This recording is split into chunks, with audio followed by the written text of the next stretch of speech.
I had no boot camp. There was no such thing as boot camp. In fact, I wasn't even issued a full clothing. I only got part of it, and never got a gun. So I had no training that way.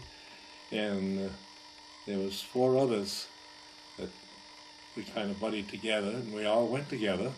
And from the Rhode Island where we were in that building, we could almost see the island where we went.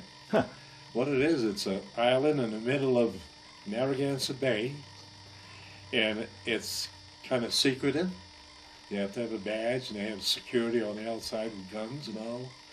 Well, they made torpedoes there, and there were servicemen there going to school, learning how to make torpedoes function and whatever the thing is. And so I didn't learn much about torpedoes, how they work, but I know what they do.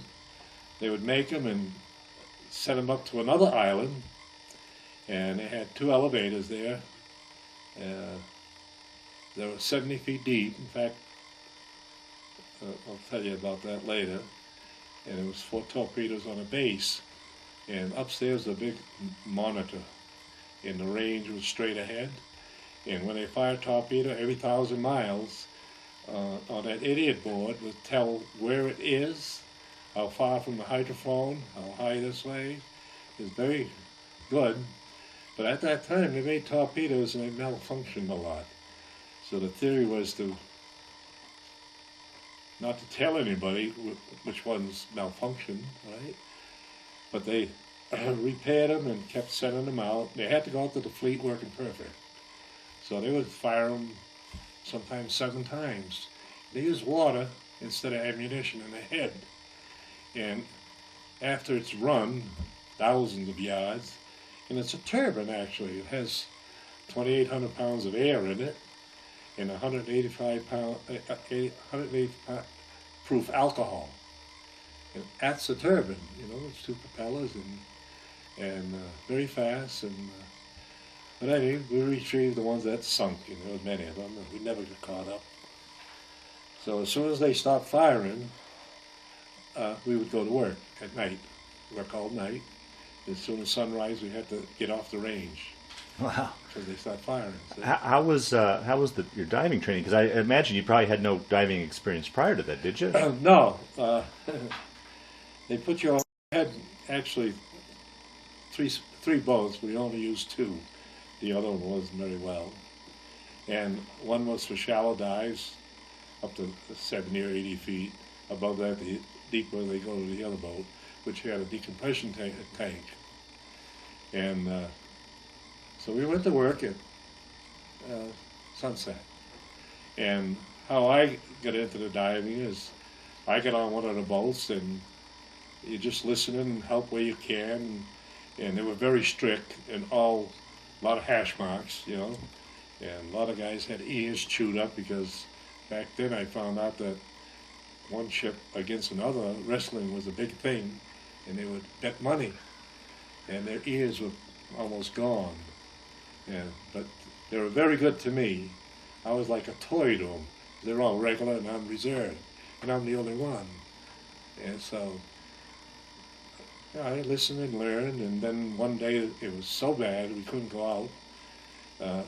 We moved over to another dock, which was about 30 feet deep, and out of the clear blue they say, "Ski, get dressed." And what's happening, So anyway, I was very apprehensive, But I got dressed, and they had a ladder. I went over the side, and that area, they did this before apparently. A lot of junk wire and so forth. So how you look for a torpedo or anything is there's a rope that goes to a weight, and you have to push that weight down in the mud so it's solid. And you measure out 5 feet with your body, and you're on your hands and knees. You never stand up, because usually the tide will work against you. So if you look at a real diving suit, you see they have pads on the knees that they keep changing because they wear out. And what you do is you go out 5 feet and you kind of crawl sideways all the way around, And in New England, you can't see anything. Right, right. And you make that 5-foot circle till you come into your footprints, because your shoes are 25 pounds apiece, and they kind of drag, you know. You don't lift them, you kind of drag them along. And you go out 5 feet again and go the other way. That untangles everything, see? But there's wire and everything there, you know. And I told them, I'm having a little problem here, because I get hung up in a wire, and that way there you go right back to the weight. Follow me? Mm-hmm. And I was confused. I couldn't put it in my head. How did I get here, you know? Well, they talked to me a while, you know, and they could see I was apprehensive by my voice, and they would shut the radio off. So you're in communications with the... Yeah, okay. Very poor communication. Oh, yeah. Very yeah. poor. So I'd talk a while, and they know I was uptight, and they'd say, all right, take a break, Ski, lay down, take it easy, and then they shut the radio off, see? And you're talking and no answer, oh boy, you know. And what happened with a diving suit, in the helmet, on the right-hand side, there's a round button that sticks in.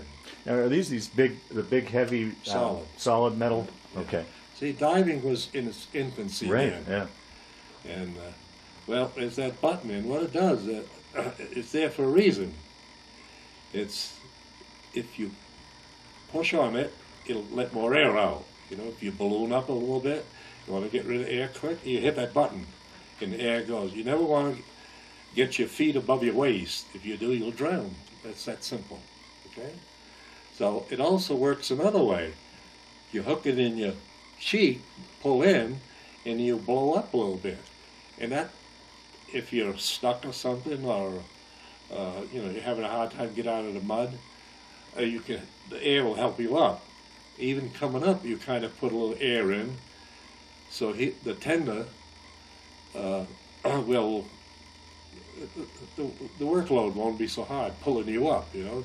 You kind of help him up. He's taking up the slack, basically, and that's how that chin valve works. But also, while you're taking a break, you hit that chin valve, and the air is coming in, and it makes a lot of noise, you know, and it's going right out, you know. And your head is kind of getting tired, and it hits that button without you knowing it, and water is seeping in. And then all of a sudden, you know you have water up to your breastplate, see? And now you're really excited, you know, because they didn't tell you this, see? And you never heard of it before. And they try to calm you down, and, well, I got to get out of here, you know? And really, you're really kind of real scared. Sure. And they shut the radio off again. Right? They're testing you, what they're doing. And they won't let you drown, you know, so you didn't know that till later. But otherwise, they talk to you and tell you how to untangle and so forth. And you come on up. And you have to walk a ladder up, you know, and it has arms on it.